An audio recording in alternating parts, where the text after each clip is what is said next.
I am now creating weekly exclusive content for Patreon, so if you are interested in that, go check out the link down below. And of course, if you want to avoid the random lottery of FIFA points, you want to go straight to the source, buy the players directly, use u7buy.com and use the code TVM at checkout. What is going on, guys? TVM here. Welcome back to yet another episode of the Norwich City Career Mode. Thank you very much for the support on the series so far. If you do go on to enjoy it, not yet, if you don't enjoy it, then don't do it. But if you do go on to enjoy it, do me a favour and hit that like button. It really does help me out a lot, and I appreciate every single one of you. The team that is going to be playing against Burnley looks a little bit like that. And to be fair, this is a game, or rather, this was a game. There will be a live game at the end of the episode.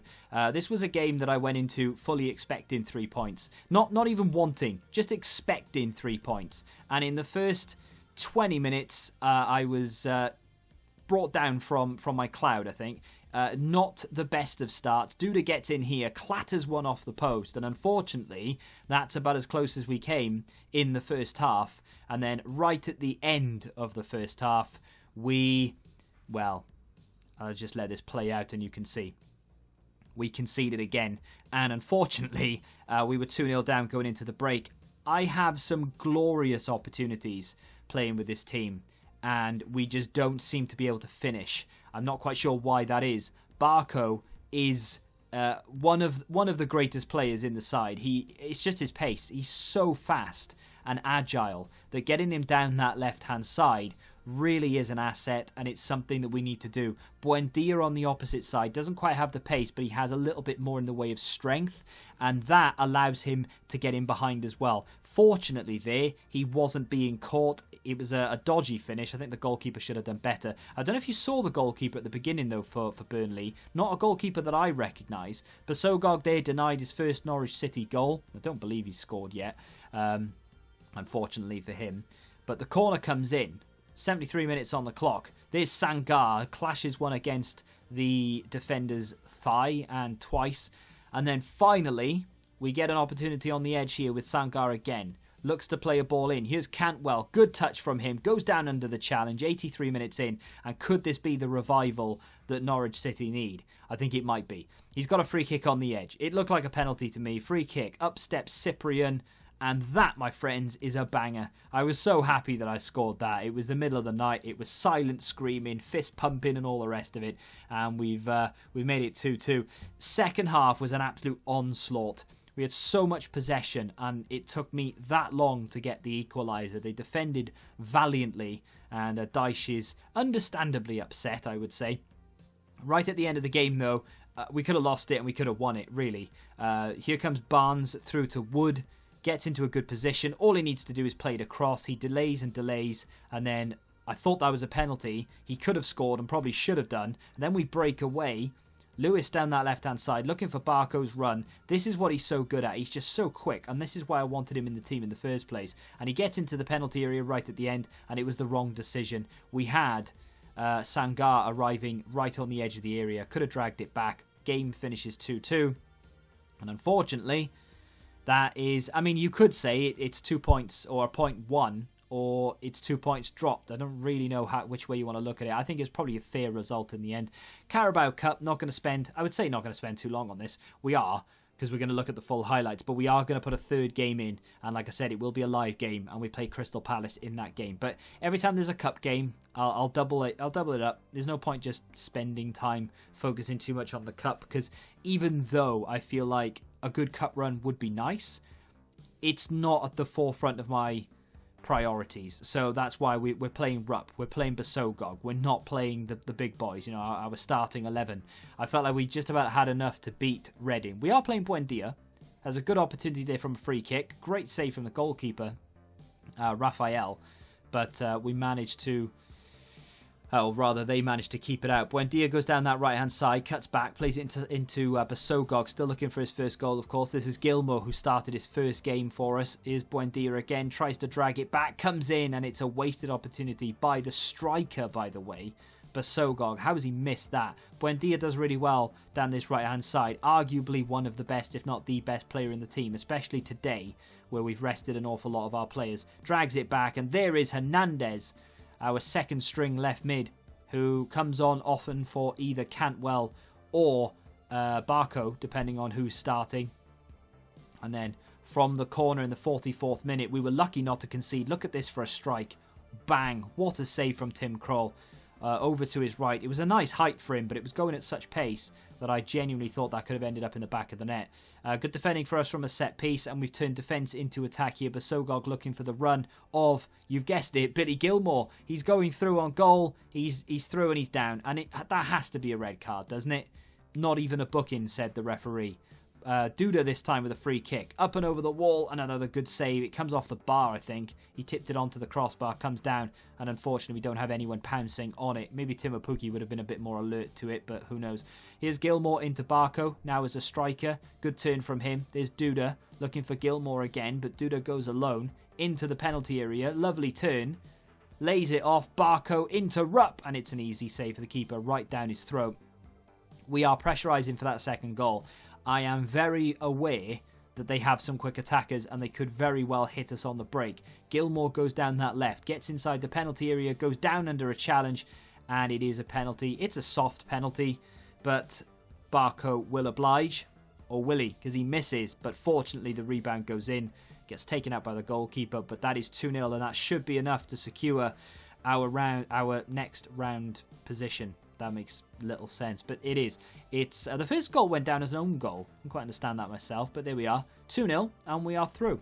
So into the next game we go. This time we are live, and it is Crystal Palace against Norwich City. We are away for, I think, only the second time this season, which is a bit of a novelty. Going to get to see the lineups here, and Wilfried Zaha hasn't scored in 6 games since the start of the season for Crystal Palace. So you can bet your bottom dollar that he is going to score against us today. But hopefully we can keep him at bay. Oh dear, Roy Hodgson, you do not look well. Let's move on to hopefully the teams. This is the Palace lineup then. So no change in goal for them. Their back line looks fairly familiar, as does their midfield. Very wide midfield. 4-5-1. It doesn't look like that they've bought anyone. I didn't look at the bench. This is our lineup then. You're going to get to see what we're doing. 4-2-3-1, of course. The back line is going to remain the same all season. Sangar and Cyprian in the middle. Buendia, Cantwell and Barco as the sort of front three, if you will. And then, of course, Pukki is the striker. And chance for Cantwell to maybe stretch some legs. Buendia plays into Pukki. I've sent Buendia around the outside. We've got a bit of room here to run into. Back, I don't know what happened there. Crystal Palace defender backed off. We've gone for goal. He's hit the post into the striker. Here's Timo Pukki. Holds it up. Cantwell. Back into Cyprian. Pukki in on goal. And the little heel-to-heel flick maybe took it a little bit too far into the defender. We've had 16 minutes of successful football, but not quite the end product. Is Cantwell, who's controlling that midfield really well. Aarons plays a good ball up to Barco, who's got unbelievable amounts of pace. We know this. He gets in and behind so often. He's going to drill that to the back, is he? He's going to have another go. Loops it up and over. There is Buendia again. Well. Another opportunity goes begging. Sangar and Cyprian holding that line really well. There's Godfrey, plays it straight into Wilfried Zaha. I didn't actually try and aim it there, but it is what it is. Ball comes in from the corner. Simmerkern does well, but again, we've just given it straight away, and it's a great save from Tim Krul. However, the referee has just awarded a penalty. Well, in my opinion, he's had his advantage. I don't really see how that can be given as a penalty, but there we are. Sangar, the culprit. I mean, he's not really done anything. He's tried to block the shot. Striker's gone over him. I don't see how that's a foul, personally. It is going to be Tosun who steps up straight away. And I normally dive that way, but his head looked like he was going the other. And we are 1-0 down. And in my opinion, that is completely against the run of play. To Buendia, into Pukki. He's going to have to come back to Buendia. He's got a bit of pace, Buendia. Has he got enough? Yes, he has. And he gets into the penalty area again. That's not where I aimed at all. Sangar into Cantwell. Cyprian comes across for Pukki, who just wasn't alert. Pukki was not awake then. He just sort of watched it and was like, oh, do I have to? Lewis into Barco here. It's going to come out to Cyprian. Back to Cyprian. back heel into Cantwell was quite poor, actually. There is Cyprian. Bursts his way to the edge of the area. Second bite. Just wide. Right, I want Barco to make that run. He's good at doing that. This is what gets us in behind, time and time again. Barco with oceans of space. Can he cut it back into the middle? He can, and Pookie again is just on his heels, doing absolutely nothing. Lewis gets it in to Pookie, who miscontrols it. I tell you what, he needs to come off, and he is going to come off immediately. As soon as that ball's out of play, I'm done with him, I think. He's just driving me mental. Every single game, he's just lethargic. He doesn't move properly. His first touch is just awful. And he just doesn't finish his dinner more often than not. And he's really starting to get on my nerves now. It's going to come back out to Barco. Little layoff. Barco goes on a run. And again, here we go. He's got the pace to get there. Good football from Cantwell. Ball comes back to Cantwell. Here is Cantwell. Oh, he scored. What a banger.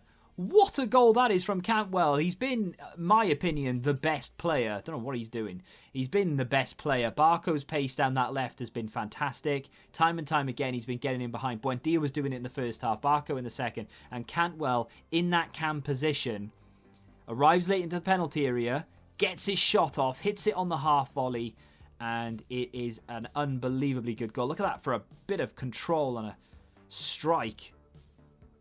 I like that a lot. There's Barco back in the middle to Cantwell. Well, he gets it back again. Can he squeeze it through? Basogog's going to get there. Can he dink it up and over the top? He has. And there's Barco. I think he might be offside. He is. Oh, that is so unfortunate. It must have been an arm's length, if that, which actually is quite a lot. But yeah, no, he's about a yard. He's about a yard or 6 offside. That's good football from Sangar. This is Cantwell into Basogog. Back to Cantwell. He's made it through. Oh, he snapped at it. The defender literally just tried to slide to stop the ball from going through. It was a beautifully weighted ball. And I had time, or rather Cantwell had time to take a touch. He didn't. He snapped at it. And it's literally a wasted opportunity there. Oh, that's a good back heel. Oh, it's a lovely ball. He needs to just play it back across the middle. He hasn't, and he's gone for goal. Great save from Tim Krul. We've been kept in it by the goalkeeper. I think it might be time to make a sub as well. But that is a great save. Sangar's come out of position. Cyprian. Oh, he's done him. Godfrey gets it clear. How much time have we got? A minute or so. There goes Basogog. He's got pace. That's why he's in the team. That's why he was purchased. Plays that ball across. It's a terrible pass. Duda's been tripped on the edge. Referee says no. Are you drunk? I'm sorry. That has to be a foul on the edge of the area. And this is going to go down as yet another wasted point, in my opinion. Well, I say that. If we can actually keep the point. Yeah, we do. I mean, so frustrating. So frustrating. In my opinion, that was a free kick on the edge of the area. Duda had possession of the ball. He sort of poked it away and then he was taken out. And how is that not a free kick? Basogog, he doesn't have enough quality. He's not bad off the bench if you just want a pair of fresh legs up top to maybe run into a corner. But if you need a goal, he's not really the guy you want coming off the bench. But then again, I don't want Pookie in the team either. We have a real striker problem. I didn't think I needed to replace Pookie in the window. Turns out I probably should have done that because he's just too slow, too lethargic, and unfortunately, I wouldn't say he's cost us the points because he hasn't really. It was a collective, but yeah, we've dropped 2 there. I feel like we've dropped 2 points, and that brings us to the end of another episode. We currently sit in 11th position. We have nearly half the points Norwich managed in real life throughout the entire season in 7 games. So if you were to compare that to how Norwich did in the Premier League in real life, we're not doing too badly. However, we're not here to compare that. We're here to see if we can save them. And I think it's going well. As you can see, bottom of the league. I mean, we're out of the picture. Sheffield United are bottom of the league. Newcastle are down there. Crystal Palace are down there. We beat Newcastle 1-0. We just dropped points, in my opinion, against Crystal Palace. We really should have beaten them, and we didn't. We didn't take our chances. Our next game is against Aston Villa. So it's not, I mean, I think it's too soon to say, well, this is a 6-pointer, but they are just beneath us. They are there in 12th. So it would maybe be fair to say that this is a big game. Every game until we can reach that 40-point mark, in my opinion, is going to be a quote-unquote big game. But I feel like we're good enough to stay up. We do have problems with our striker. Timo Pukki, not really doing it for me. And I have concerns there with the striker. I don't really want to be playing Barco as a striker, even though he can. And he's just gone up to a 75 rated player as well. Cantwell has to play in that position. He's so good at Cam. I know he can't play there, but he's doing really well. And as long as I'm controlling it, it's fine if he's out of position. It doesn't matter. Buendia's good on the right.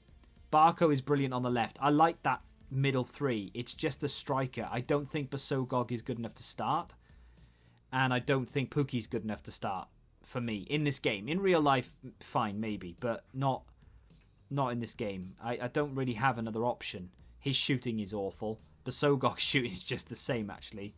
I don't really know what to say. What other strikers do we have? Adam Ida, I suppose, or Ida, however you say his name. I mean, maybe? I don't know. We're going to have to... I think Dermich is another option. Dermich isn't... I mean, he's going to be as slow and sluggish as Pukki is, though. That's the only problem. I think we're going to have to struggle until January, and then in January throw everything we possibly have at trying to get a new striker. But that's going to do it for yet another episode. If you have enjoyed it, do me a favour and hit that like button, subscribe to the channel for you, and until the next time, goodbye. Football Index. The game changed. Download the app now.